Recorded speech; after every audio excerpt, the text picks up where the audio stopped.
Welcome to the CTO Focus Session, where my guest today is no one less than Red Hat CTO Chris Wright. Great to have you here, Chris. Welcome. Thank you.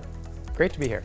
And it's fitting, I think, to start with the major trend of AI and what AI does, both to infrastructure, networks, as well as cloud, and also, of course, the impact on applications and where they are hosted across this infrastructure. So how do you see this, really? What are we doing to prepare networks for these new workloads, primarily the AI workloads?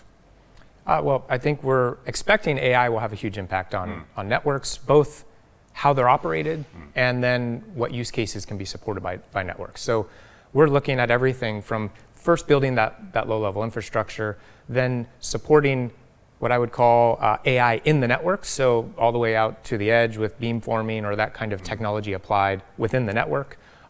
Using AI to then help support the operational experience. Ericsson has a great focus on autonomous networks. We're building some of the building blocks to support that. And then the network becomes a platform to run AI workloads. And that, of course, can extend out to enterprises and businesses. And I think those first examples across the stack is actually from the lower level AI that is embedded. Everything from radio, you mentioned beamforming, is actually done in a very structured, hierarchical way.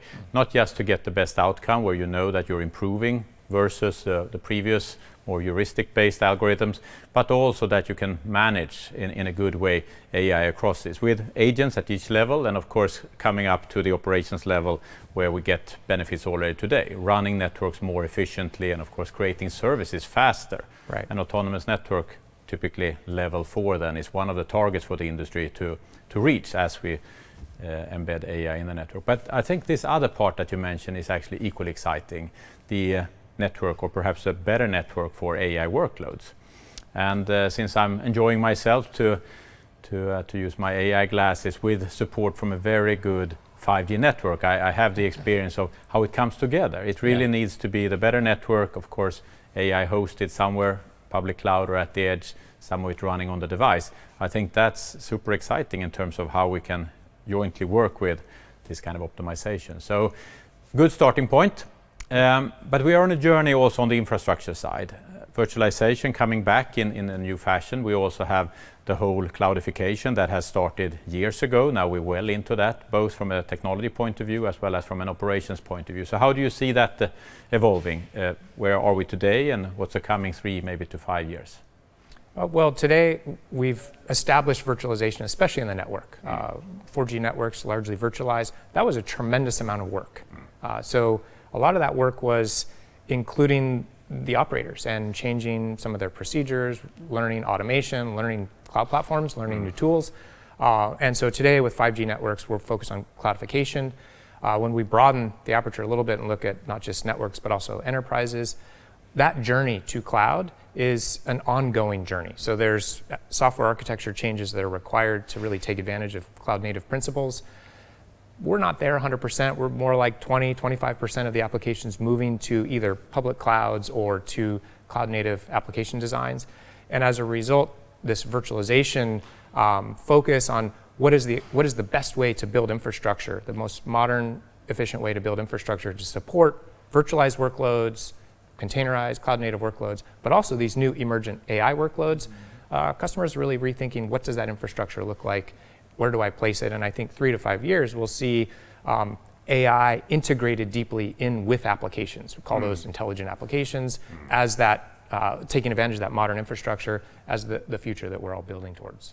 Do you see from your customers that they already get the full benefits of cloud native principles, or where are we in terms of the gains? Customers are on a journey. So the gains are pronounced in the software development cycle where you're using CI/CD to continuously deploy, deliver software into production. There, the gains are pretty significant. But there's a lot of a business that's running with traditional applications. So there you can wrap it with some automation, but you still have large monolithic applications that are slower to move. There, the gains are much smaller. So it's kind of a spectrum. And I think we see something similar within the networks in terms of how quickly we can move. And then how the operators can adopt new technology. And we need to work together to make sure we're helping them with that lifecycle management. As security concerns get greater and greater, and the expectations to do rapid patching suddenly starts to look like you could be overwhelmed and only be patching if you don't have the right kind of infrastructure and automation. But that's also some of the areas where it's so obvious that the benefits will be there, the faster upgrade cycles, the patching part, but also to be able to do things on the fly, in-service software upgrade as one of those key features, to be able to do rolling upgrades and so forth. Things like that are now maturing. One of the learnings that we really see from leading operators is that it's also about retiring legacy faster, moving to the new architecture as fast as you can. The benefits are there, the gains are there, but also that means that you need to change your operating paradigm. And of course that is not easy, but the gains are really there. But speaking about changes in the infrastructure and taking on new AI workloads, and AI of course is not just in the network, it's also in every enterprise. So could you share some thoughts or some development when it comes to Red Hat as a AI company and what you're doing more internally? Yeah, I mean, in the end, we are an enterprise, so we're going through the same transformation that many of our customers are trying to figure out. And that transformation for us touches every function within the company. Now, clearly, we have a focus on building technology that supports AI workloads, so we have products that are in this space. We use those internally to expose models as a service and GPUs as a service to give access to our associates to this technology. But we also use frontier models and SaaS services that give similar kind of benefits.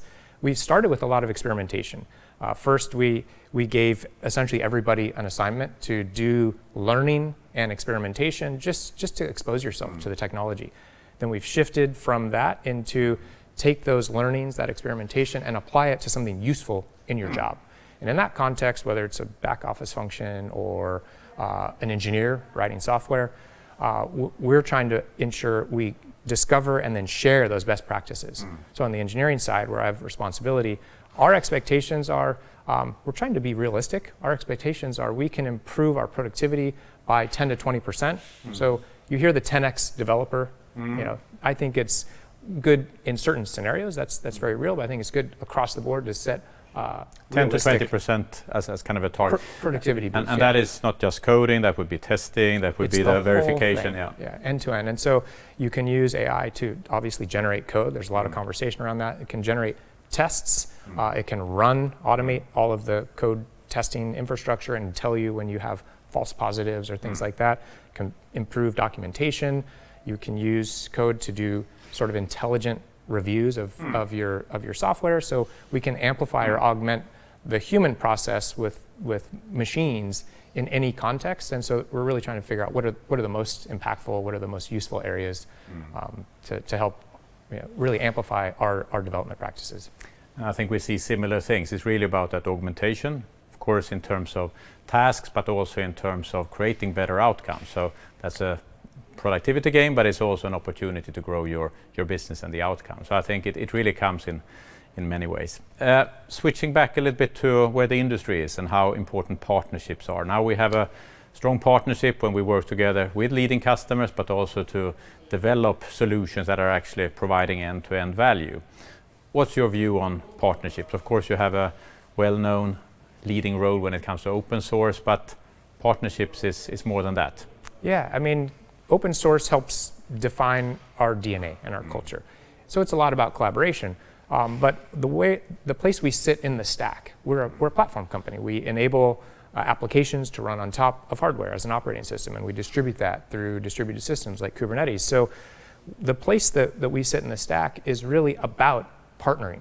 It's about partnering with hardware providers. It's about partnering with application providers to build a solution to solve a real problem for the business. And so from our point of view, partnerships are fundamental. They're critical, and it's how you deliver the best of breed technologies at each of these layers in the stack to really help our customers move forward and take advantage of new technology.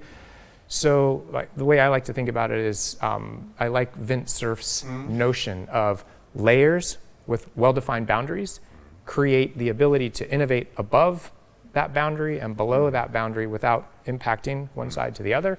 And he calls that permissionless innovation, which really gave birth to the rise of the internet. great way to look at how we can work together and define what are these boundaries and how do we integrate applications into a platform and then deliver that most efficiently to our customers. In the future, that will be very much including AI as part of the operations.